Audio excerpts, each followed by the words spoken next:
Good afternoon, distinguished delegates. I am speaking on behalf of the Association for Progressive Communications, a global network with members in more than 50 countries, most of them in the developing world. APC has been mobilizing the power of ICTs for social justice and development for the last 25 years. Our comments today are endorsed by the Internet Democracy Project India and the International Federation of Library Associations, IVLA. The way forward requires integrating targets and plans for achieving the WSIS goal of a people-centered, inclusive information society and the Sustainable Development Goals. It also requires acknowledging and addressing new and changing digital divides. In spite of major improvements in basic access to ICTs, lack of electricity, and high equipment and connectivity costs mean effective use of ICTs is out of reach for many people. An holistic approach is needed to achieve meaningful, sustainable access. This includes access, capacity building, useful content, appropriate technology, relevant applications, and an enabling cultural, economic, and political environment. Access inequalities are particularly visible when disaggregated by gender, class, and geographic location. Almost 16% of the population are still not connected to the internet in the world, and close to 70% of households in the developing world do not have internet access. A stronger response is needed from governments to bridge access gaps. We reiterate the importance of public access through facilities such as libraries and community information centers. Not only can they make free access available in safe spaces, they are also centers for learning and community development.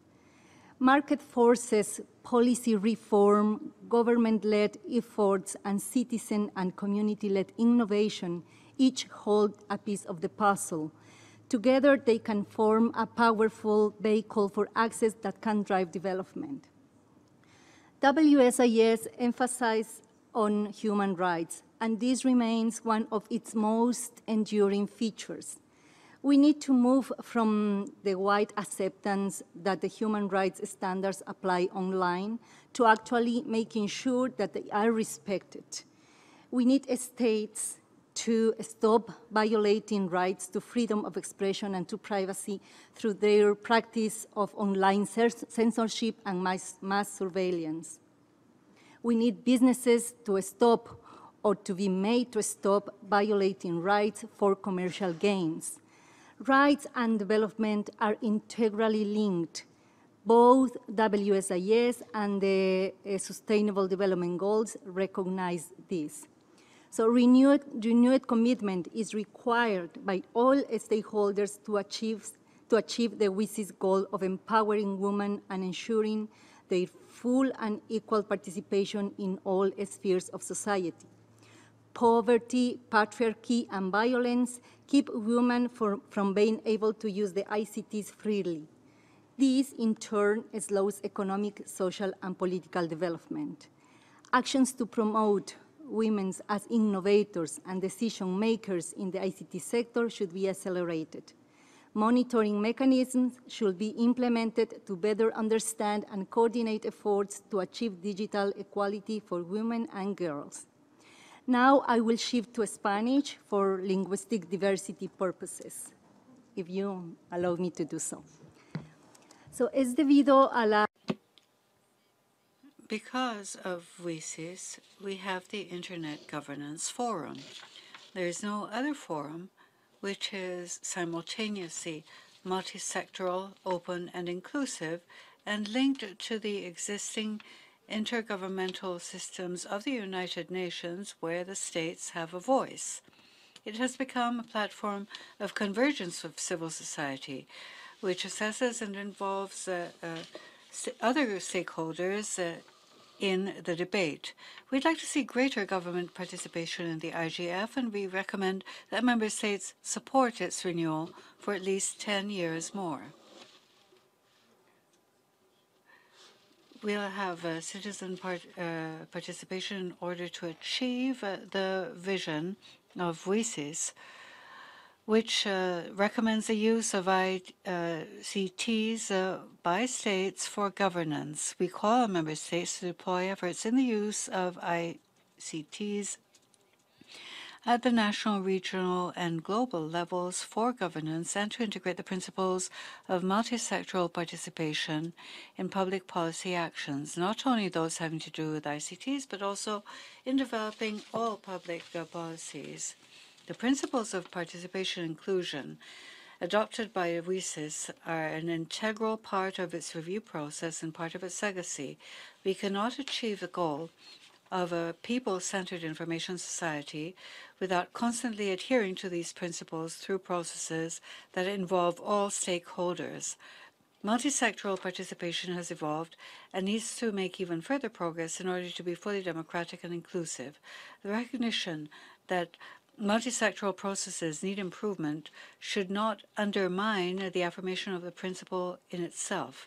In the same way, the support for multi-sectoral processes should not be interpreted as a denial of the need for regulation or of the important role of governments in creating empowering environments for social justice, development, and the protection of human rights.